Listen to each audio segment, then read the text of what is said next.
Hello दोस्तों, स्वागत है आप सभी का हमारे YouTube चैनल J4K9 क्लास में। जैसा कि हम प्रश्नावली 1.2 का क्वेश्चन नंबर 1 पहले पार्ट में पढ़ चुके हैं। अब हम क्वेश्चन नंबर 2 का सवाल पढ़ेंगे और देखते हैं क्या कहता है। कहता है कि पूर्णांकों के निम्नलिखित युग्मों के HCF और एलसीएम ज्ञात कीजिए तथा इसकी जांच कीजिए कि दो संख्याओं का गुणनफल बराबर HCF गुना एलसीएम है। इस बार HCF और एलसीएम भी निकालना है और इस क्वेश्चन की जांच भी करनी है कि दो संख्याओं का गुणनफल HCF गुना एलसीएम होता है। तो आइए सबसे पहले हम लोग समझेंगे कि HCF जो हम लोग निकालते हैं कैसे निकालेंगे, एलसीएम जो निकालते हैं वो कैसे निकालेंगे। तो HCF निकालने की कुछ नियम है और एलसीएम निकालने की भी कुछ नियम है। जब भी हम दो संख्याओं का अभाज्य गुणनखंड करते हैं तो अगर दोनों में कॉमन टर्म हो तो उसे हम HCF कहते हैं और कॉमन टर्म के साथ साथ न्यूनतम घात भी होना चाहिए। और जब हम एलसीएम निकालेंगे तो जितनी भी संख्या होगी सभी संख्या लेंगे, पर इस बार ये देखेंगे संख्या का अधिकतम घात कितना है कि HCF और एलसीएम निकालिए तथा इसकी जांच कीजिए। तो पहले देखते हैं 2 का 1 हल करते हैं। 2 का 1 हल क्या है, 26 और 91। 26 और 91 का, तो सबसे पहले 26 का अभाज्य गुणनखंड करेंगे और 91 का अभाज्य गुणनखंड करेंगे। तो एक रफ पेज लेंगे, 26 और 91 का अभाज्य गुणनखंड करेंगे। 2 से 13, 13 से खिलाएंगे 1 और 91 का भी कर लेते हैं। 91 का करेंगे तो 91 का करेंगे तो 7 से करेंगे तो 13 सत्ते 91, 13 कम 13। तो हम 26 को लिख सकते हैं 2 गुना 13 गुना 1। तो इसको लिख सकते हैं 2 का 1 है इसलिए 2 पे पावर 1, 13 भी 1 है इसलिए 13 पे पावर 1 और 1 का तो कोई छोड़ दो, 1 रहे चाहे रहे ऐसे भी 1 रहता है। 91 को लिख सकते हैं 7 गुना 13, तो लिख सकते हैं 7 पे पावर 1, 13 पे पावर 1।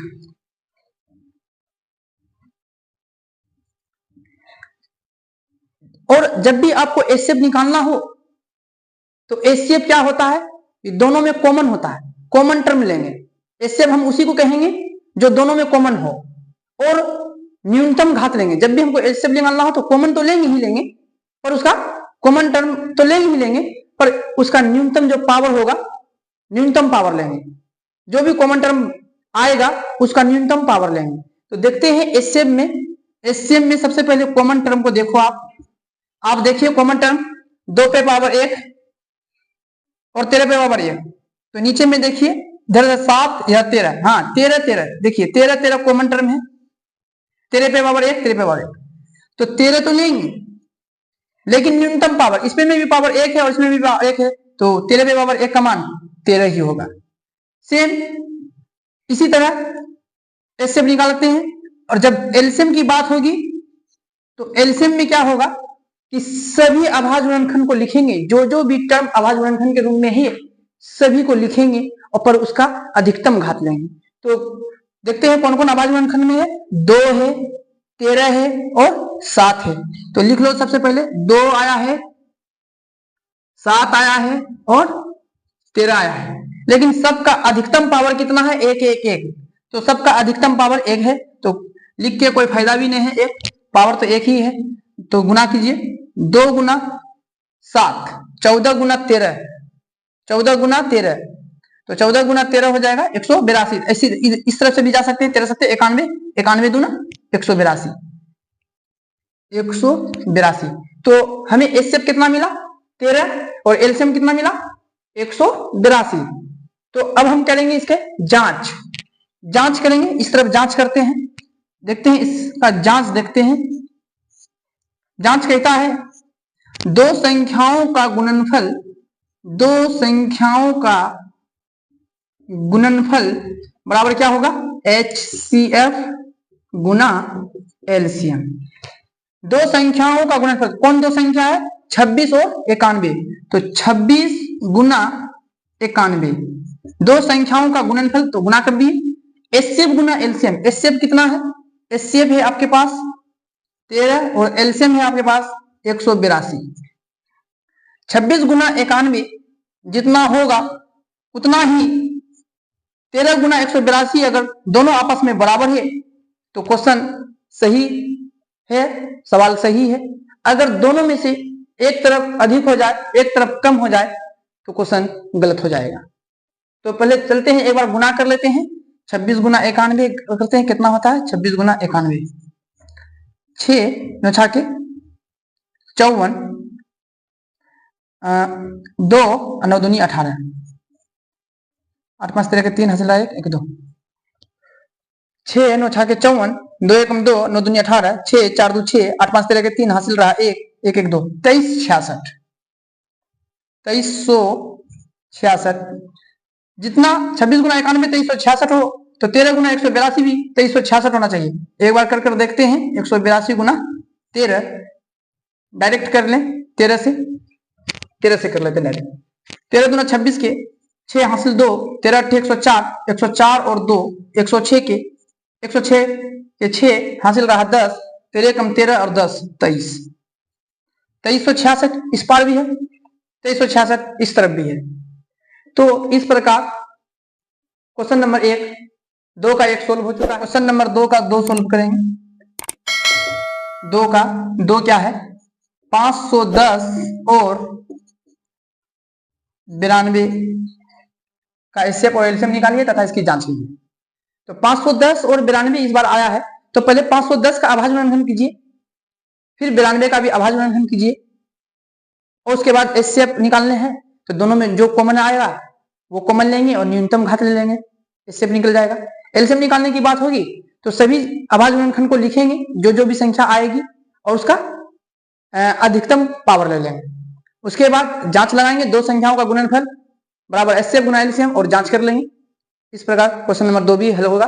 देखिए, आप देखिए 510 का हम अभाज्य गुणनखंड करेंगे और फिर 92 का भी अभाज्य गुणनखंड करेंगे। तो एक रफ पेज में सबसे पहले आप 510 का अभाज्य गुणनखंड कीजिएगा। 2 से खिलाते हैं, 2 दूना 4, 2 पंचे 10, 2 पंचे 10। फिर 3 से खिलाएंगे तो 3 अट्ठे 24, 3 पचे 15। फिर 5 से खाएगा 17 पचे 85, और 17 से खिलाएंगे तो एक बार में। तो हम इसको 510 को लिख सकते हैं 2 गुना 3 गुना 5 गुना 17, 2 गुना 3 गुना 5 गुना 17। इसको एक बार आप सजा के भी लिख सकते हैं। कैसा? देखिए, 2 गुना 3 गुना 5 गुना 17 को लिख सकते हैं 2 पे पावर कितना है? 1। 3 कितने बार आया है? एक बार, तो पावर भी होगा 3 पे पावर 1, 3 पे पावर 1। 5 गुना में देंगे 5 पे पावर भी 1, 17 को लिख सकते हैं 17 पे पावर 1। सेम उसी प्रकार 92 का अभाज्य गुणनखंड, सबसे पहले 92 का अभाज्य गुणनखंड कीजिए। 2 से करेंगे, 2 चौके 8, 2 चौके 12, 2 से 23 बार में, 23 से एक बार में। तो 92 को लिख सकते हैं, 92 को लिख सकते हैं 2 गुना 2 गुना 23, 2 गुना 2 गुना 23। इसको लिख सकते हैं 2 कितनी बार आया? 2 बार, इसलिए 2 पे पावर 2 हो जाएगा। 23 एक ही को है, इसलिए 23 पे पावर 1 हो जाएगा। जब भी हम HCF निकालने की बात हो, HCF निकालते हैं तो HCF में क्या होता है? कॉमन टर्म लेते हैं। तो देखते हैं, इसमें 2 है, इसमें 2 है, हाँ, तो 2 लेंगे। तो 2 तो लेंगे, पर घात देखेंगे, पावर देखेंगे कि न्यूनतम पावर लेंगे। HCF कहता है कॉमन टर्म तो लेंगे पर उसका न्यूनतम पावर लेंगे। न्यूनतम पावर देखिए, इस पे पावर 1 है, इस पे पावर 2 है, तो न्यूनतम पावर 1 लेंगे। और देखते हैं और कुछ है क्या? 3 है, 5 है, 17 है, इधर है, नहीं है, नहीं है तो नहीं हो गया। 2 पे पावर 1 का मान कितना होता है? 2। HCF कितना आया? 2। सेम उसी प्रकार हम लोग LCM बनाते हैं। जब भी हम लोग LCM निकालते हैं तो जो भी संख्या होती है हम सभी संख्या को लेते हैं। कौन कौन संख्या होगी? 2 3 5 17 23 लिख लेंगे। 2 गुना 3 गुना 5 गुना 17 गुना 23, और इस बार अधिकतम पावर, तो पावर तो अधिकतम देखते हैं तो 2 पे पावर 2 का अधिकतम पावर है 2। उसके बाद अगर देखा जाए 3 पे पावर 1 है ले लिए हैं, 5 पे पावर 1 है ले लिए हैं, 17 पे पावर 1 ले लिए हैं, 23 पे पावर 1 हो गया है। गुना कर लेंगे, सोल्व करेंगे। 2 पे पावर 2 का मान 4 गुना 3 गुना 5 गुना 17 गुना 23, 4 तिया 12 पंचे 60, 60 को 17 से गुना कर लेंगे, 17 छक्के 102, 17 छक्के 102 हो जाएगा 1020। उसको 23 से गुना कर लेंगे, कर लेते हैं एक बार गुना। 0 6 0 3 0 2 दूना 4 0 2 0 6 4 3 2, 23,460, 23,460 आया, 23,460। जैसे एचसीएफ और एलसीएम निकल जाती है तो हम लोग क्या करते हैं, बाद में जांच भी कर लेते हैं। तो अब हम जांच कर लेते हैं, जांच करते हैं। दो संख्याओं का गुणनफल, दो संख्याओं का गुणनफल क्या होता है, शॉर्ट में लिखे हैं संख्या का गुणनफल होता है HCF गुना LCM। दो संख्याओं का जो गुणनफल होता है वो होता है HCF गुना LCM।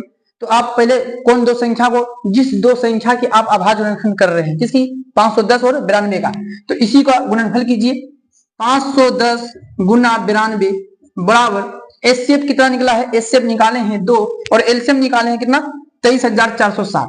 तो पहले HCF निकाले हैं हम लोग 2 गुना LCM निकाले हैं 23,460, 23,460। तो क्या करेंगे कि दोनों को गुना करेंगे। देखिए 510 गुना 92 जितना होगा उतना 2 गुना 23,460 भी होगा। तो पहले क्या करते हैं, 23,460 को 2 से गुना करना इजी है। 0 6 दूना 12 के 2 हासिल रहा 1, 4 दूना 8 और 1 9, 3 दूना 6, 2 दूना 4, 46,920। तो जितना इस तरफ आएगा उतना 510 गुना 92 भी कीजिएगा तो आप 46,920 आएगा। आप गुना करके देखिएगा 46,920 आएगा। हम इधर कर लिए हैं, जितना इधर होगा उतना इधर होगा, गुना करके देखिएगा 46,920 आएगा, 46,920। इस प्रकार क्वेश्चन नंबर 2 भी पूरा सोल्व, 2 का 3 सोल्व करेंगे। देखते हैं क्वेश्चन नंबर 2 का 3 कहता है 336 और 54, 336 और 54। तो हल लिखेंगे, हल सबसे पहले हम लोग 336 का अभाज्य गुणनखंड करेंगे, फिर 54 का अभाज्य गुणनखंड करेंगे। तो सबसे पहले 336 का जो अभाज्य गुणनखंड करेंगे तो वे रफ पेज में करते हैं, कर लेते हैं, एक बार देखते हैं। 336 का जो अभाज्य गुणनखंड करेंगे रफ में करेंगे।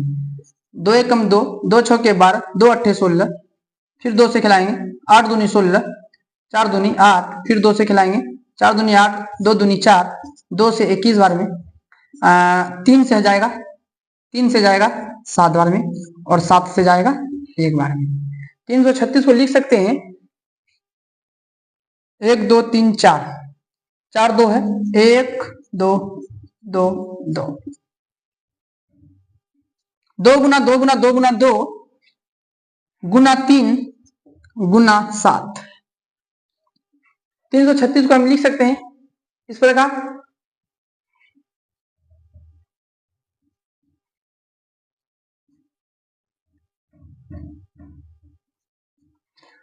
तो इसको एक बार सजा के लिखें। 2 कितनी बार है, 1 2 3 4 बार है, इसको लिख सकते हैं 2 पे पावर 4 गुना 3 गुना 7।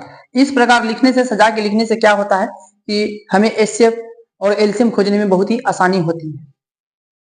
फिर 54 को भी देख लेते हैं। 54 का भी रफ पेज में अभाज्य गुणनखंड करते हैं। 2 से 27 बार में, 3 से 9 बार में, 3 से 3 बार में और 3 से 1 बार में। तो इसको लिख सकते हैं 2 गुना 3 गुना 3 गुना 3। तो इसको लिख सकते हैं 2 कितना है, 1 है तो 2 पे पावर 1। 3 कितना बार है, 3 बार है, इसलिए 3 पे पावर 3 होगा, 3 पे पावर 3। अच्छा, यहाँ पे 3 पे पावर कुछ नहीं है तो कितना है, 1। यहाँ पे 7 पे पावर कुछ नहीं है तो कितना है, 1। अब हमें HCF और LCM निकालने में बहुत ही आसानी होगी। हम जानते हैं जब भी हम HCF निकालते हैं तो कॉमन टर्म लेते हैं। कॉमन टर्म देखिए दोनों में कौन है, 2 है, 2 है, तो हम 2 लेंगे। 3 है तो 3 भी लेंगे। 2 था तो 2 ले लिए। 3 था 3 ले लिए। अब कॉमन जब भी एचसीएफ निकालते तो कॉमन तो लेते हैं, साथ में हम न्यूनतम घात लेते हैं, न्यूनतम पावर लेते हैं। तो बताइए 2 पे पावर 4 है, यहाँ है 2 पे पावर 1, तो न्यूनतम घात 4 है या 1 होगा, इसलिए 2 पे पावर 1 लेंगे। सेम इसी तरह 3 तो कॉमन है, लेकिन 3 पे पावर न्यूनतम घात देखते हैं, यहाँ 3 है और यहाँ 1 है, तो 3 पे पावर 1 है, इसलिए 3 पे पावर 1 लेंगे। देखते हैं 2 1 कम 2 और 3 पे पावर 1 का मान 3 होता है, 2 पे पावर 1 का मान 2 ही होता है, तो 3 दूनी गुना कर लेंगे, 3 दूनी 6 होगा। इस प्रकार एचसीएफ आया 6। तो फिर एलसीएम निकाल लेंगे। एलसीएम निकाल लेंगे, जितनी भी संख्या होगी, जितनी भी अभाज्य गुणनखंड में संख्या होगी, सभी संख्याओं को एक एक बार लिख लेंगे। पहले क्या है, 2 है, 3 है और 7 है। लिखेंगे 2 गुना 3 गुना 7। और एलसीएम जब भी निकालते हैं तो जितनी भी संख्या हो वो तो लेते ही लेते हैं, जितनी भी अभाज्य गुणनखंड में होनी चाहिए, जितनी भी अभाज्य गुणनखंड की संख्या है वो तो लेंगे, पर सबका क्या लेंगे, अधिकतम पावर लेंगे। तो देखते हैं 2 का अधिकतम घात 4 है तो 4 ले लेंगे। 3 का अधिकतम घात 3 है, ये ले लेंगे। 7 का अधिकतम घात 1 है, चलिए ले लेंगे। 2 पे पावर 4 का मान 16, 3 पे पावर 3 का मान 27 गुना 7। गुना कर लेते हैं, 16 सत्ते 112, 16 सत्ते 112, 112 को 27 से गुना कर देते हैं, 112 को 27 से गुना कर देते हैं। 7 दूना 14 की 4 हासिल 1, 7 1 8, 7 4 2 2, 0 हासिल रहा 1 2 और 1 3, 30 24। क्या लिखेंगे, 30 24। इस प्रकार एचसीएफ और एलसीएम गुना कर लिए, सही है गुणा। 7 दूना 14 की 4, 7 1 8, ठीक है। 7 2 दूना 4 2 2, 4 8 4 12 2 हासिल 1, 7 दूना 10 के 0 हासिल 1, 2 और 1 3, सही है 30 24। अब हम क्या करेंगे, इसकी अब हम जांच करेंगे। तो जांच का क्या फॉर्मूला है, जांच का फॉर्मूला है, जांच की फॉर्मूला है 2 संख्याओं का गुणनफल, 2 संख्याओं का गुणनफल बराबर HCF गुना एलसीएम। देखते हैं 2 संख्याओं का गुणनफल, कौन 2 संख्या का, इस बार 336 और 54, 336 गुना 54 और इधर HCF गुना एलसीएम। HCF कितना है, HCF है आपके पास 6 और एलसीएम आया है 30 24, 30 24। इस प्रकार गुना कर लेंगे तो 6 से आसान है, पहले इधर से करते हैं। 6 4 के 24 के 4 हासिल रहा 2, 6 दूना 12 2 14 के 4 हासिल रहा 1, 14 0 से टकराओगे 0 बन जाओगे, हासिल 1 है तो 14 14 हो गया, 6 तिया 18। कोई भी चीज अगर 0 से टकराता है तो 0 ही बन जाता है। ये एक याद रखने की एक ट्रिक है, ऐसे बोल सकते हैं, ऐसे बोलते हैं जब भी कोई संख्या को 0 से गुना करते तो 0 ही हो जाता है, इसलिए बोलते हैं कि यदि 0 से टकराओगे तो 0 ही बन जाओगे। तो हासिल बचा 1 दे दिए। 18 144 होता है, 18 144, तो इस तरह भी गुना होगा तो कितना हो जाएगा, 18 144। कर देख लीजिएगा आप, हम करके इधर देख लिए हैं, इतना ही होगा। इस प्रकार क्वेश्चन नंबर 3 भी पूरा। अब बनाएंगे क्वेश्चन नंबर 3, देखते हैं, पहले एक बार पढ़ लेते हैं क्या है। अभाज्य गुणनखंड विधि द्वारा निम्नलिखित पूर्णांकों के HCF और एलसीएम ज्ञात कीजिए। क्वेश्चन नंबर 3 में 3 सवाल है। पहला है 12 15 और 21 का HCF और एलसीएम ज्ञात करना है। 3 का 2 है 17 23 और 29 का HCF एलसीएम ज्ञात करना है। और 3 का 3 है 8 9 25 का HCF। सबसे पहले हम 3 का 1 बनाते हैं, 3 का 1 हल करते हैं, 3 का 1 हल करेंगे। क्वेश्चन नंबर 3 का 1 हल करते हैं। क्या है, 12 15 और 21। 12 है, 12 बराबर लगाइए, 15 है लिखिए, 21 है ले लीजिए। सबसे पहले 12 15 और 21 का, 12 15 और 21 का अभाज्य गुणनखंड कीजिए, थोड़ा रफ पेज में कीजिए।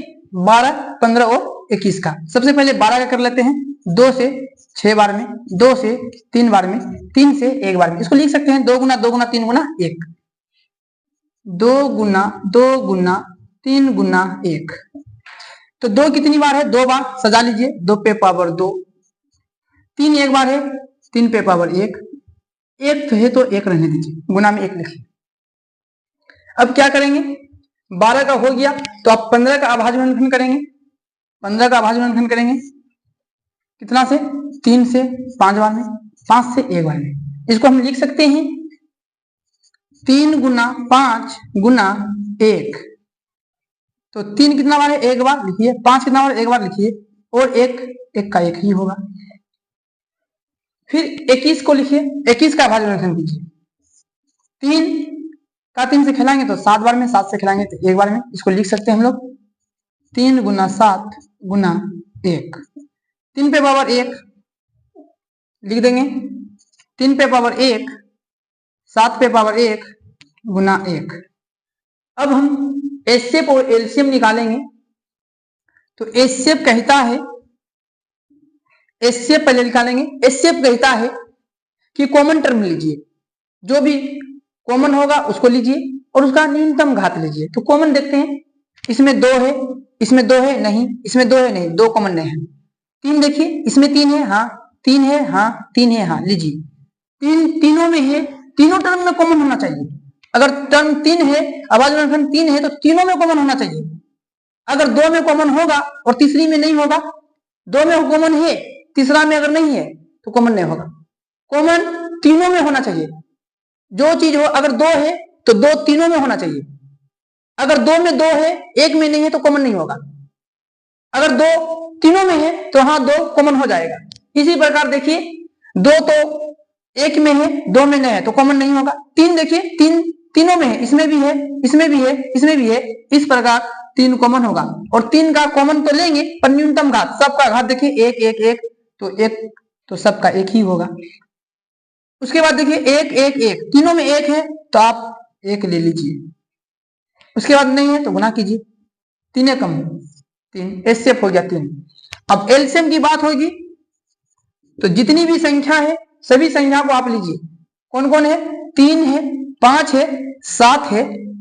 लीजिए 3 गुना 5 गुना 7, 3 गुना 5 गुना 7, 3 बचे 15, 15 सत्ते 105। 1 से गुना होगा कोई फर्क नहीं पड़ेगा, इसलिए हम 1 को नहीं लिखे हैं। तो 3 है, सॉरी 3 नहीं है, यहां देखना है, यहां है, यहां देखना है। एलसीएम में गलती लिख दिए थे। देखना है कि कौन कौन टर्म है। 2 है, 3 है, 5 है, 7 है। 2 है, 3 है, 5 है, 7 है। तो 2 देखते हैं, 2 पे पावर घात देखते हैं, 2 पे पावर 2 है तो 2 पे पावर 2 देंगे। अधिकतम पावर लेते हैं, 3 पे पावर 1 है, ठीक है, 3 पे पावर 1 है। 5 पे पावर भी 1 है, 7 पे पावर भी 1 है। अब हम क्या करते हैं, 2 पे पावर 2 का मान 4 होता है, 3 का पावर 1 3 होगा, 5 पे पावर 1 5 होगा, 7 पे पावर 1 7 होगा। गुना कर लेते हैं, 4 या 12, 12 पंचे 60, और 7 को 7 से गुना करेंगे, हो जाएगा 7 चौके 42, 420। इस प्रकार 3 का 1 नंबर सोल्व हुआ। एचसीएफ होगा 3 और एलसीएम होगा 420। तो अब हम 3 का 2 नंबर बनाएंगे। 3 का 2 नंबर देखते हैं। क्वेश्चन नंबर 3 का 2 देखते हैं। क्वेश्चन नंबर 3 का 2 कहता है 17 23 और 29। हल करेंगे 17 23 और 29, 17 23 और 29। तो सबसे पहले 17 का जब अभाज्य गुणनखंड करेंगे तो इसको लिख सकते हैं 17 गुना 1। 23 को लिख सकते हैं 23 गुना 1 और 29 को लिख सकते हैं 29 गुना 1। तो जब भी एचसीएफ की बात होगी तो तीनों टर्म में कॉमन होना चाहिए।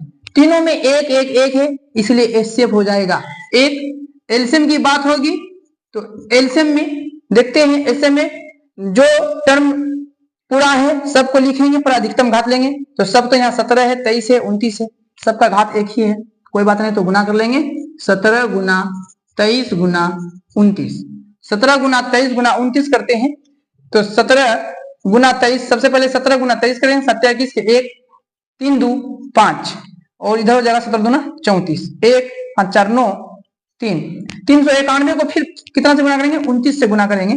और देखें 9 1 9, 9 9 81 की 1 हासिल रहा 8, 9 3 27 और 8, 27 3 30 5 35, 2 1 2, 9 2 18 के 8 हासिल रहा 1, 3 2 6 1 7, 9 3 8 5 13 के 3 हासिल रहा 1, 7 3 10 1 11, 11 339 लिख देंगे, 11 339। इस प्रकार क्वेश्चन नंबर 3 का 2 भी सोल्व हो चुका है। 3 का 3 हल करेंगे।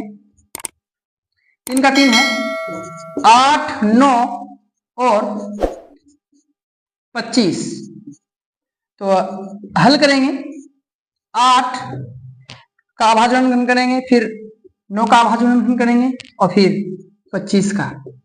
तो सबसे पहले रफ पेज में 8 का अभाज्य 2 से 4 बार में, 2 से 2 बार में और 2 से 1 बार में। इसको लिख सकते हैं 2 गुना 2 गुना 2 गुना 1। इसको लिख सकते हैं 2 पे पावर 3 गुना 1। जिस प्रकार 8 का अभाज्य करते हैं सेम उसी प्रकार 9 का भी अभाज्य कर लेते हैं। पहले 9 का 3 से 3 बार में, 3 से 1 बार में। तो लिखते हैं 3 गुना 3 गुना 1।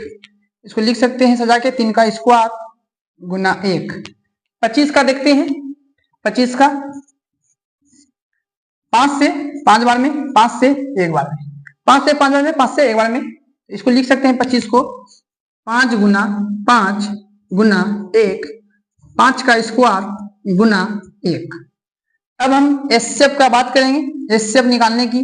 तो एचसीएफ देखते हैं जो तीनों में कॉमन हो। तीनों में कॉमन कौन है, 2 3 5 अलग अलग है, 1 1 1। तो एचसीएफ हो जाएगा 1। और एलसीएम की बात होगी, तो एलसीएम की बात होगी तो सभी संख्या को लेंगे। किसको किसको लेंगे, 2 को लेंगे, 3 को लेंगे और 5 को लेंगे। 2 3 गुना 5, 2 गुना 3 गुना 5। अधिकतम पावर, पावर इसका कितना है 3 लीजिए, इसका पावर कितना है 2 ले लीजिए, इसका पावर 5 ले लीजिए। हल करेंगे 8 3 का स्क्वायर 9 5 का स्क्वायर 25। तो गुना करेंगे तो कितना हो जाएगा 9 8 72। 72 को अगर 25 से कर दें, 72 गुना 25, तो कर लेते हैं एक बार 72 गुना 25। 5 गुना 10 के 0, 7 5 35 1 36, 2 दूना 4 7 दूना 14, 0 6 4 10 के 0, 7 3 7 1 8, 1 का 1 1800। एलसीएम हो जाएगा 1800। इस प्रकार क्वेश्चन नंबर 3 भी पूरा सोल्व कर चुके हैं। एचसीएफ 306 और 657 का एचसीएफ 9 दिया है, तो एलसीएम 306 और 657 का ज्ञात कीजिए। मतलब 306 और 657 का जो एचसीएफ दिया है वो 9 दिया है। हमसे 306 और 657 का एलसीएम पूछता है। तो एचसीएफ और एलसीएम की जो एक क्वेश्चन में सूत्र था कि दो संख्याओं का गुणनफल बराबर एचसीएफ गुना एलसीएम। हम इसी फॉर्मूला का यूज करेंगे। तो लिखते हैं हल दो संख्याओं का गुणनफल, दो संख्याओं का गुणनफल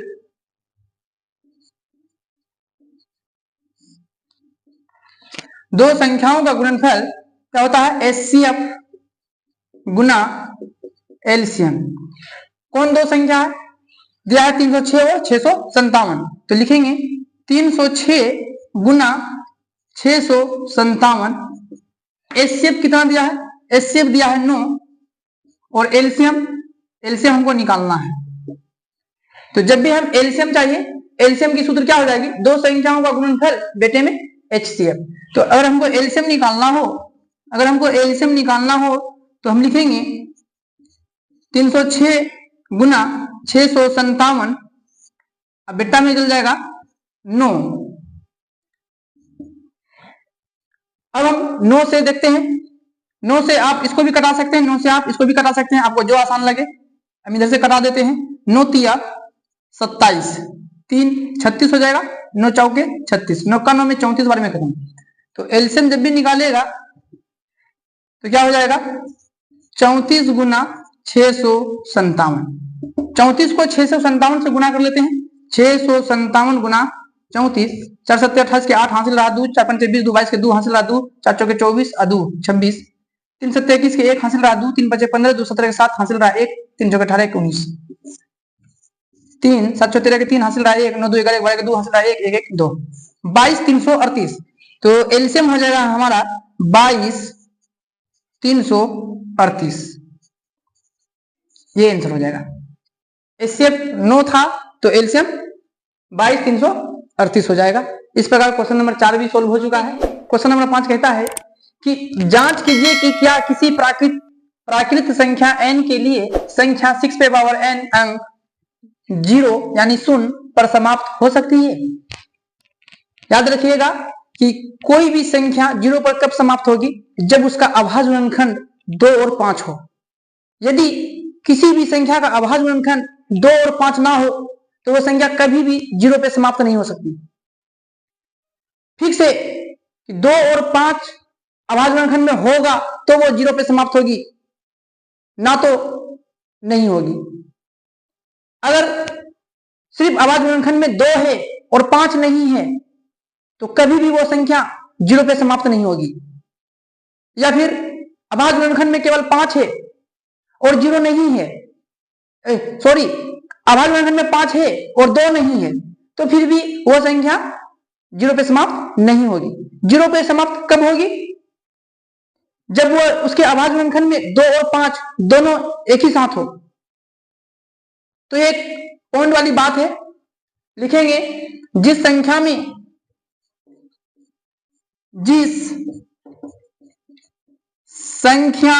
के अभाज्य गुणनखंड, जिस संख्या के अभाज्य गुणनखंड में 2 और 5 उपस्थित, जिस संख्या के अभाज्य गुणनखंड में 2 और 5 उपस्थित हो वह संख्या 0 यानी 0 पर समाप्त होती है। समाप्त होती है। तो सवाल कहता है कि 6 पे पावर n अंक 0 पर समाप्त होती है। तो सबसे पहले हम 6 पे पावर n का अभाज्य मान लेते हैं, a बराबर 6 पे पावर n। तो 6 पे पावर n का जब हम अभाज्य गुणनखंड करते हैं तो इसको हम लिख सकते हैं 2 गुना 3 पे पावर n। अगर इसको हम पावर में तोड़ते हैं तो 2 पे पावर n गुना 3 पे पावर n के रूप का होगा। तो देखते हैं इसके 6 पे पावर n के अभाज्य गुणनखंड में देखते हैं यह 2 और 3 है। इस पे अगर 5 रहता तो ये 0 पे समाप्त होती। इसमें केवल 2 है। अभी हम जस्ट बोले हैं कि केवल अभाज्य गुणनखंड में 2 रहे तो वो 0 पे समाप्त नहीं होगी, या केवल 5 ही रहता तो 0 पे समाप्त नहीं होता। 0 पे समाप्त कब होता, जब 2 और 5 एक ही साथ होता तो वो संख्या 0 पे समाप्त होती। और 6 पे पावर n में देखते हैं कि 5 उपस्थित नहीं है, तो हम लिखेंगे 6 पे पावर n के अभाज्य गुणनखंड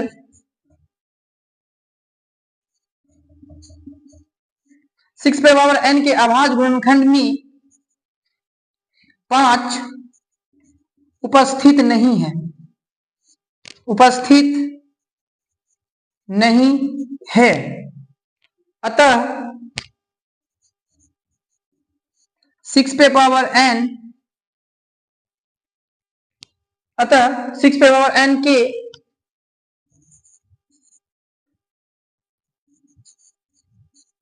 किसी, अतः 6 पे पावर n के किसी भी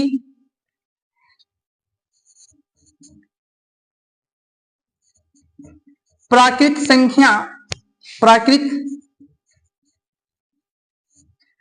6 पावर n के किसी भी प्राकृत संख्या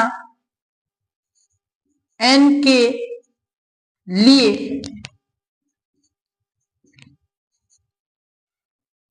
लिए शून्य पर समाप्त नहीं होगी, शून्य पर समाप्त नहीं होगी,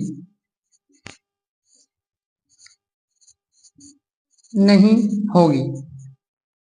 इस प्रकार क्वेश्चन नंबर 5 भी कंप्लीट हो कहता है। देखते हैं, एक बार पहले पढ़ लेते हैं, उसके बाद समझते हैं। व्याख्या कीजिए कि 7 गुना 11 गुना 13 प्लस 13 और 7 गुना 6 गुना 5 गुना 4 गुना 3 गुना 2 गुना 1 प्लस 5 भाज्य संख्याएं क्यों हैं? कौन संख्याएं इंपॉर्टेंट है यहाँ पे? भाज्य संख्याएं।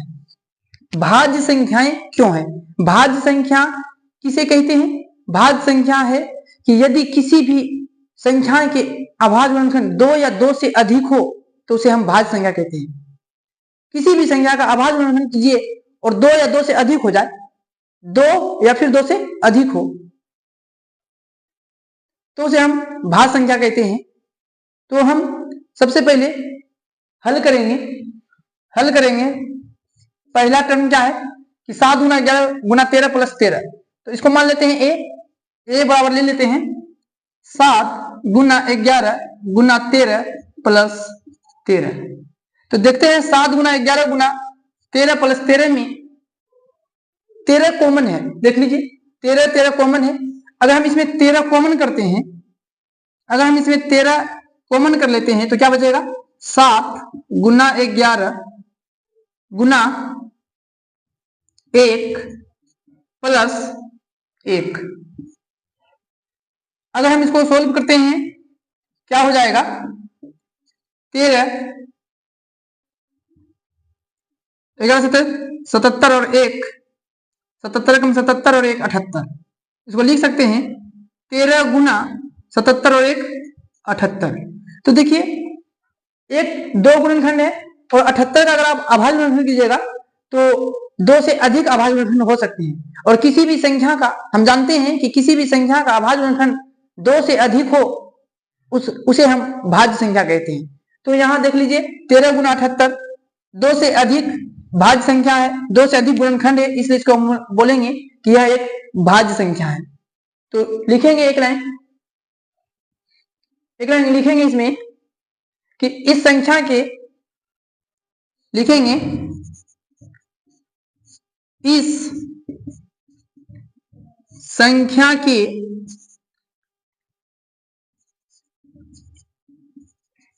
अभाज्य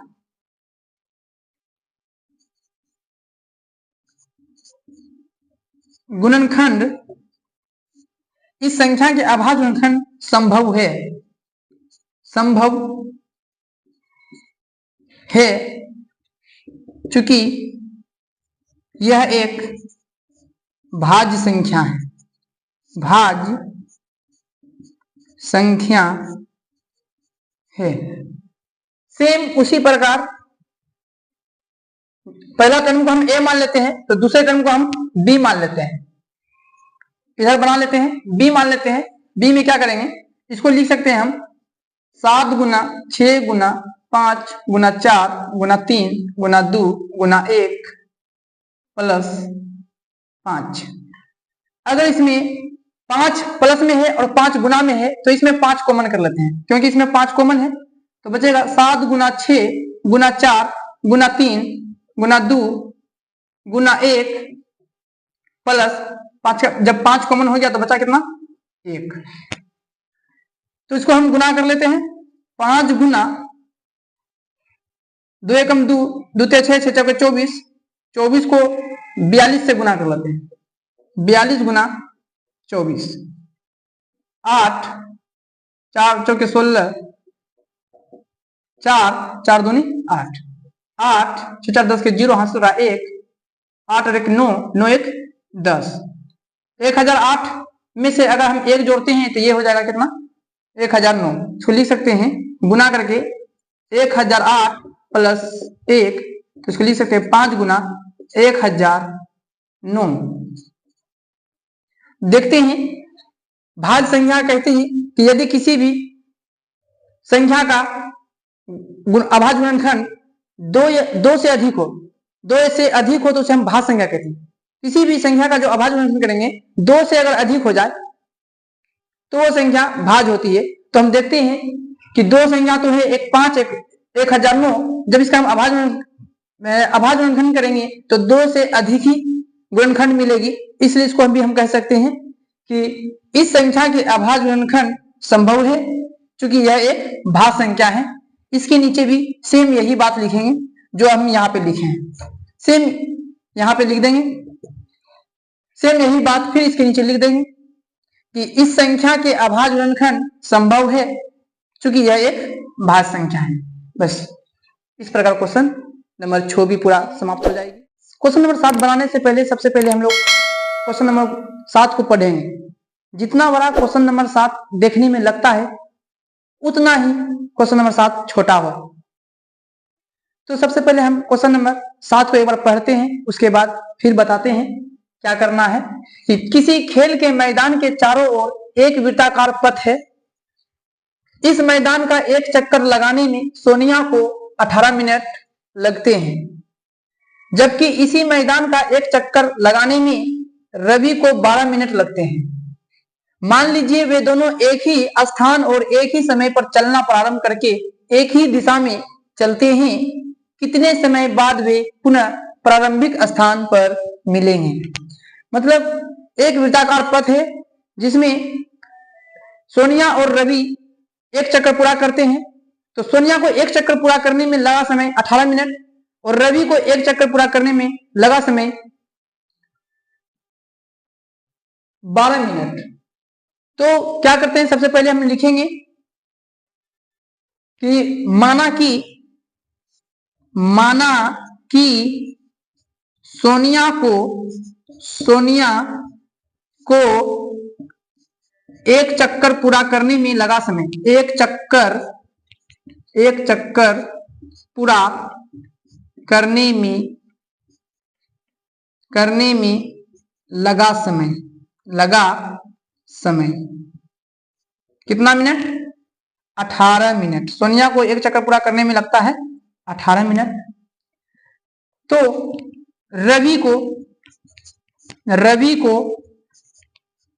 एक चक्कर पूरा करने में लगा समय, एक चक्कर पूरा करने में लगा समय कितना, 12 मिनट। एक चक्कर पूरा करने में सोनिया को 18 मिनट लगते हैं और एक चक्कर पूरा करने में रवि को 12 मिनट लगते हैं। तो हम क्या करते हैं, 12 देखिए 18 और 12 का एलसीएम ले लेते हैं, तो पता चल जाता है कितने मिनट के बाद वो एक दूसरे पर साथ मिलेंगे। देखिए कितने समय बाद वे पुनः प्रारंभिक स्थान पर मिलेंगे। तो देखते हैं दोनों का एलसीएम लेके, किसका 18 और 12 का। तो 18 और 12 को हम लिख सकते हैं अभाज्य गुणनखंड में। सबसे पहले 18 का अभाज्य गुणनखंड करेंगे, 2 से 9 बार में, 3 से 3 बार में और फिर 3 से 1 बार में।